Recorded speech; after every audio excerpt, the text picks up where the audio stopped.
Hello dear parents, maths అంటే మీ పిల్లలకి ఎందుకు భయం మీకు తెలుసా? ఏదైనా రీజన్ ఉందా? 90% పిల్లలకి మ్యాథ్స్ అంటే చాలా భయం. మీ ఇంట్లో కూడా మ్యాథ్స్ అంటే భయం ఉన్న పిల్లలు ఉన్నారా? కానీ మ్యాథ్స్ అనేది డిఫికల్ట్ కాదు. ప్రాక్టీస్ అనేది చాలా తక్కువ ఉండడం వల్ల చాలా డిఫికల్ట్ గా అనిపిస్తుంది. మ్యాథ్స్ అనేది ఒక స్కిల్. ప్రాక్టీస్ లేకుండా ఇంప్రూవ్మెంట్స్ అనేవి అస్సలు జరగదు. ప్రాక్టీస్ అనేది చాలా ఇంపార్టెంట్. మ్యాథ్స్ ప్రాబ్లమ్స్ చేసేటప్పుడు మిస్టేక్స్ అనేవి సర్వసాధారణం. బట్ మిస్టేక్స్ వచ్చేటప్పుడే మీ బ్రెయిన్ ఇంకా షార్ప్ గా పనిచేస్తుంది.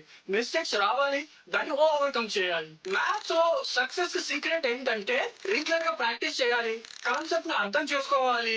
ప్రాక్టీస్ అయితే మోర్ అండ్ మోర్ చేసిన తర్వాత ఫార్ములా కూడా అటాచ్ అయి ఉండాలి. అప్పుడు కాన్ఫిడెన్స్ కూడా చాలా ఎక్కువగా బిల్డ్ అవుతుంది.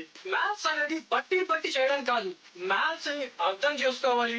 ఫార్ములాస్, కాన్సెప్ట్ డెప్త్ గా అర్థం చేసుకునేటప్పుడే మ్యాథ్స్ మీ బ్రెయిన్ కి చాలా ట్రైనింగ్ లా కూడా ఉంటుంది. డియర్ పేరెంట్స్, మ్యాథ్స్ అనేది చాలా డిఫికల్ట్ అని లేబుల్ వేసి మీ పిల్లల్ని భయపెట్టద్దు. పిల్లలకి ఎంకరేజ్ చేయండి, సపోర్ట్ చేయండి, ఈజీగా ఉంటుందని చెప్పండి. ఇంకా మోర్ ఓవర్ ప్రాక్టీస్ చేయమని చెప్పండి. అప్పుడు మ్యాథ్స్ అనే భయం నుంచి కాన్ఫిడెన్స్ అనేది చాలా ఈజీగా పెరుగుతుంది. మ్యాథ్స్ ఫియర్ ప్రాక్టీస్ తో పోతుంది, కాన్ఫిడెన్స్ అనేది ప్రాక్టీస్ తో వస్తుంది. This is Ramakrishna, CEO of sister class. Next episode లో మళ్ళీ కలుద్దాం.